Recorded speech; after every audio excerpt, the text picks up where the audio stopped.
the people who work on set, it can't just be that the people you see in front of the camera look like you. The people who you see behind the camera also have to look like you. Because that's the thing that's really gonna matter, is like who is calling the shots about what television looks like in the future. Not just the green lighting, but who is producing, who is casting the actors, who is scouting the locations. Today, we're talking about the making of a new 2-part HBO documentary called Seen and Heard that traces the highs and lows of the history of Black television. It features in-depth interviews with people who really shaped TV history, like Oprah, Tyler Perry, Issa Rae, Norman Lear, Debbie Allen, Shonda Rhimes, Tracee Ellis Ross, and so many more. I can't even believe it. Actors, writers, directors, and producers. It was executive produced by Issa Rae and directed by our guest today, Giselle Bailey. Giselle, welcome to LAist. Thank you. Thank you for having me. I'm very excited to be here. Was there a TV show that was particularly important to you growing up? Yeah, I mean, there were so many. I think when I was coming up, Sister Sister was a big deal to me for small reasons, like the curly hair and just identifying a little bit with how they were being raised and some of the drama that they were getting into. But I think as a filmmaker, what really was defining for me was a different world. And um, the I think the vastness of the different kinds of characters, the different ways to be Black in one space, and the communion between everybody, and also just how real events, like news events and social events, were being woven into the fabric of the storytelling has been really defining for me. I mean, that was the scope of the kind of show you talk about in this documentary is like pretty amazing. It's like really all across the board. How did you get involved in this project? Oh, well, I was approached by Issa Rae's team, and they had this concept that had been kind of coming up that really was inspired by Issa's own story. And then there were a couple of other production companies and another director named Phil Bertelsen, who started doing interviews during COVID and really speaking to different Black creatives, iconic Black creatives, a lot of which were in LA. And then because COVID happened, there was kind of a revamp, and they came to me to think about the approach they wanted to have for the project. And so that's where I landed. And I was really moved both by what they were doing, because of these are shows that I loved and that really raised me, but also as a Black filmmaker working right now, I had a lot of questions. And so it felt like maybe I could get some of my answers. And that's where it all started. Cool. I mean, what is that perspective that you came in? I'm curious. Yeah, because this story could be told so many different ways. It covers so many decades. Like what was the question at the heart of it that was most interesting to you? I think for me, it was very earnest. I'm a Black filmmaker, and I work in television, and I saw that there were waves happening where Black kind of stories were more supported, or in vogue, and then there are waves where they weren't. And so it's, I think, coming from a very genuine place where I wanted to learn. I wanted like a master class. I wanted mentors to help me understand how to navigate this landscape. And then, of course, there was such a deep affinity because these are the shows that raised me as well, So it was kind of both of those concerns, and I think that's what defines the storytelling of the film as well. It's like partially wanting to understand the storytellers and how they were able to share these things on TV and what they went through and how they got to the space where they are. And then also just a celebration of the shows and the ingenuity and the creativity of Black storytellers. Well, I was really intrigued because there was a lot of history I didn't know, and I had similar questions. Like I experienced, like I loved Sister Sister. That was one of my favorite shows growing up. And I remember seeing a lot of Black shows, and then all of a sudden there were none. And I didn't really know why. And so it was interesting because this documentary gets into that.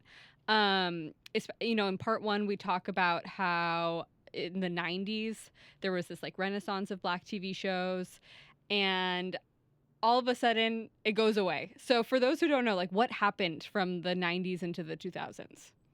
Well, the during the 90s, UPN and the WB, which I think if you were around at that time, were defining, right? Yeah, they had Mhm. all of the, or many of the Black shows that come to define the era. And then there was, and they were all new, and they were using a lot of, I guess, taking some risks to define themselves as different than other networks. And they were also thinking about what was happening culturally. And there was so much happening in like the world of music and hip hop, and all of these things were being pulled onto the screen. And then at a certain point in early 2000s, UPN and the WB merged and created the CW. And at that point during that acquisition, they started moving to a kind of, I think, what often is called like a mainstream appeal. And so that leaves a lot of things behind, including things that are considered a creative risk, or I think we hear often the word nuance or niche. And in a lot of ways, that tends to be voices of people of color, and so that's what you saw. And so I think it feels. I think living through it, you're kind of like, okay, something's happening. I'm not sure what. But it is a bit of whiplash because the most popular shows went from, I think, uh, being very black to being very not in a span of just a couple of years. I was watching the documentary thinking about like, I mean, I don't know if this is true, but I think if something like this came out 10 years ago, maybe it would be more about representational politics and like what it takes to get a seat at the table. And I really felt, especially towards the end, that there was like a bigger question being like, okay, we've had the seat at the table before. Like, what are we doing Right. to maintain the ability to tell our stories? And I thought that was a very interesting question. And I thought it was interesting also that the documentary had, I felt like I came away with a clear answer, Hmm. which was folks talking about the importance of owning your own media. Mhm. Um, yeah, I'm curious what you think, if my read reads true for you, that that like you came to this conclusion where you're like, in order for us to keep telling our stories, like we need to have ownership of those stories. Yeah, I think.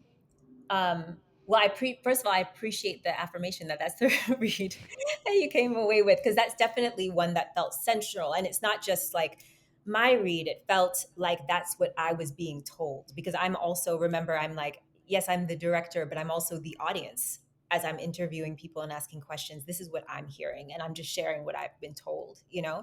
Um, and I think there are several things, like if you kind of take some liberties with ownership, I think there's also like creative control. There's controlling how something's getting made, which community is making it, how is that reflected on the screen. um, but I think all of those things are really rooted in having some having real control of the thing, and the best way to do that, yes, is to own the content where possible. So I thought it was good that everyone was kind of describing autonomy, authorship, and ownership in their own way, because I don't think everyone can subscribe to one way of doing that. Um, so the idea was to kind of show the breadth and how they work together. What do you mean how they work together? Like how I think, for example, uh, Ava, for example, and I think it was Shonda Rhimes and Ava DuVernay. So Shonda was talking about how she made it clear that she wanted to have uh, Black women of color directing on TV. Um, and then they ended up doing a show that was with OWN, which Oprah owned. And therefore, they were able to kind of green light that and do it in that way because there was kind of an alliance in intention and ethos. So what I'm saying is, even if Shonda might not own her content, she's doing one thing that has to do with being very clear about like her creative process and who she wants to tell the story. And then she can partner with someone who does in fact own, you know, um, a platform to be able to share that. So each of us doing our part. Where do you think we're at right now in terms of where Black television is at this very moment? I think we're in a I think we're in another moment. Um, I'm going to say of rebirth, because I think it's easy to lean into how hard it is. I think it is very hard right now. I think that opportunities are rather limited. Um, and also, I see from kind of studying this history that this is another time where it's a moment where of kind of ingenuity. And I feel that with my peers and other Black filmmakers who are really thinking about, how do I want to tell this story? Where can I distribute it? How do I do it myself? How do we partner? How do we collaborate? And I really believe that's going to create another kind of renaissance. So I think we're at that in between of the end and the beginning, you know? Mm-hmm. Yeah. No, totally. I mean, I think, it's interesting. I watched the Emmys last night. I don't know if you watched the Emmys. Is it bad that I don't watch No, I mean, the I don't think it is. I mean, I also think it's like a sign of the fact that like there's not a lot of appetite for celebrating television at the moment, Yeah. And I think that part of that has to do with the fact that we're in this well, obviously there's like huge technological changes. Mhm. It seems like, the future of late night is very up in the air. There Yeah. are less writing jobs. Mhm. Um but also that there isn't a huge appetite, and I hear this from my friends. I live in LA, so I know a lot of people who work in the industry, about how there's like no appetite for things that like have the smell of social justice, and it's sometimes even things that are not actually about social justice, but of course I'm sure you can relate. If you're a person of color, they assume your stuff is about social justice even if it's not. Absolutely. Yeah, and I I wonder if you thought about that as you were thinking what was going to go into this two-part documentary. Yeah, I guess I can't help but not. I think, you nailed it. That's exactly my experience. Um, and I think it was important to me to show history. And certainly there are significant themes of social justice in this, but also there's just themes of like life and life experience. Um, and I wanted to make sure that that was in there too, that we're also celebrating the kind of um, diversity of creative thought and execution, and the life experience that goes into making these films. So specifically, I would say in Heard, um, even more than Seen, we really dive into some creators' lives, and understand why they made what they made, what they were experiencing, to bring that forward and give that gift to us. Um, the hard things and the moments of celebration in life. And I wanted to do that because I didn't want this to feel reduced to something that was one note and just specifically about what we would say is social justice, or something that just felt like it was meaning to teach you something. I wanted it also to feel like something that was expressing something and that you could feel. You know what moment surprised me when Terrence Nance, who was the creator of Random Acts of Flyness, says like F representational politics. I was like, oh, I wasn't expecting to hear that to hear that sentiment in this documentary. Yeah, why'd you include that? I loved that he said that, and what I believe he meant is not that representation isn't important, but that it's not enough. And that's really what this is about. Is like, we have these moments where we might be represented, but are we in control of that narrative? Are we in control of the story? Are we able to greenlight our own shows so that they can always exist? Um, and that's what he's talking about, but that's what I'm talking about too, which is why it's in there. That's what Ava, who comes right after him, is talking about. It's not enough to just have one person in a role, when the whole mechanism is lacking any kind of creative accountability, to the story that's being told. And also, like, how do we? make sure people stay employed in these That jobs. too. Yeah. Yes, very much Yeah. that. Um we're LAist, we cover Los Angeles. In making this documentary, what role do you think LA plays in the history of Black television as a city? Was that something that came up? I mean, LA is where the majority of the interviews take place. You know, LA is the central hub for um, everything. It's both the like the hub, the nest, the womb, the battleground of the story that we're telling. You know, everything happens in LA. So you'll see. I think one of a part that I didn't really know about Tyler Perry's story is where he like flies in to LA to sell his show, and I think that's really what everyone is doing. You know, Mara like goes to LA to write her show, Girlfriends. You know, I think it's really central. I think what happens in LA really defines the landscape for the rest of the country and potentially world. So I think it's really important that these conversations are being had there, and that it was such a like central landscape in the film. What was the most surprising part of putting this together? Oh, the most surprising part, I think, even though I knew I was going to be asking questions about kind of this rise and fall of Black content, the people that I got to sit in front of and interview, you know, I see as tremendously successful. And and they are, you know, people like Oprah, Shonda Rhimes, Yeah. Debbie Allen, you know. And I think the fact that they were telling stories where right now in this moment they still felt and they still are fighting, um, and still kind of striving and struggling through things was really um, surprising and telling for me.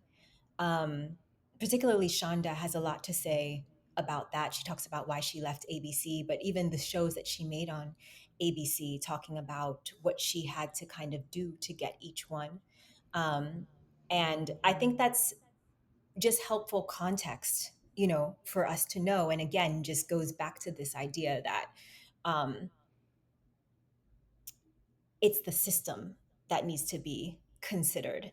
It's not just you see one person who is a success story, but they're fighting. And can you imagine all the other people who are trying to like come up alongside I them? know. Were you like, oh no, this will never end? Well, I mean, it is a little bit like, wait, what? You're not good? But no, I think they are. I think they're good. I think they're good. But it more just was actually fuel for like, okay, so what can we do? Like I think it's a more once you let go of one dream, if you're like, okay, this dream isn't real, then you have room to dream of something else. And there were a lot of exciting things that they did share that they felt that they did right. And seeing a lot of kind of the mentorship systems of mentorship and things like that were really beautiful. So I also felt like I was getting a how to, you know, Hmm. how to move forward as much as I was feeling the stress of how hard it can be. I want to end on this question of like, where do you see the most exciting new works happening right now? Like, what art and creative work is inspiring you? I actually, the things that are inspiring me are literally concepts. Like there are several people that I've been around, and I think Terrence's Lalabella is an example of that, which is in Heard, where they're creating their own soundstage in Baltimore, and they've literally like a lot of people have moved there, and they're building this thing together, and it's still coming into becoming. That's really really exciting to me, like that those are the kinds of projects that I want to be a part of, and the kinds that inspire me, and that truly remove like all gatekeepers, you know. I think about how those sort of things I think are bubbling up all over the country and all over the world. um, And yeah, so that those are the kinds of things that excite me. Yeah, and that feels reflective of like what is happening not just in the world of art, but like this is a moment in which people have a lot of doubt in institutions' ability to hold us. And so I think it's really interesting to see people, yeah, taking their futures into their own hands for sure. That's beautifully said. Yeah, inspires me too. All right, well, Giselle, thank you so much for talking with me on LAist. Thank you. I appreciate you having me.